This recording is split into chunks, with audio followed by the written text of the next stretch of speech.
Hi friends, நம்ம இப்போ ராஜேந்திர சோழன் கட்டின கங்கை கொண்ட சோழபுரம் கோயிலுக்கு வந்துட்டோம்.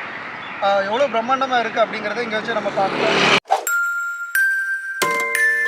முதலாம் ராஜேந்திர சோழன் ஆட்சியில் கட்டப்பட்ட கங்கை கொண்ட சோழபுரத்தில் இருக்கக்கூடிய மிகப்பெரிய கங்கை கொண்ட சோழீஸ்வரர் கோயில் அரியலூர் பகுதிக்கு மிகச்சிறந்த சுற்றுலாத்தலங்களில் ஒன்று.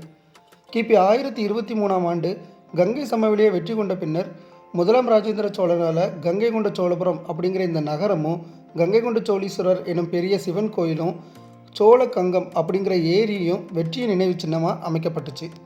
கங்கை நதிக்கரையில் சோழர்களுடைய புலிக்கொடியை ஏற்றிய தமிழர்களுடைய வீரத்தின் நினைவு சின்னமாக இன்னமும் இது விளங்குது. ராஜேந்திர சோழன் தன்னுடைய தலைநகரத்தை தஞ்சாவூர்லேருந்து புதுசாக கட்டப்பட்ட இந்த கங்கை கொண்ட சோழபுரத்துக்கு மாற்றினார். அவருடைய காலத்திலிருந்து கிபி 1279 ஆட்சி செய்த சோழர் வம்சத்தின் இறுதி வரைக்கும் சோழ சாம்ராஜ்யத்தின் தலைநகராக இது இருந்திருக்கு. அவரால் இங்கே கட்டப்பட்ட பிரம்மாண்டமான கற்கோயில் இடைக்கால சோழர் காலத்தின் அழகான சிற்பங்கள் நிறைந்த களஞ்சியமாகும். இந்த நகரம் ஒட்டக்கூத்தருடைய மூவர் விழா, ஜெயம் கொண்டாரின் கலிங்கத்து பரணி ஆகிய இலக்கியங்கள்லையும் புகழ்ந்து பாடப்பட்டிருக்கு.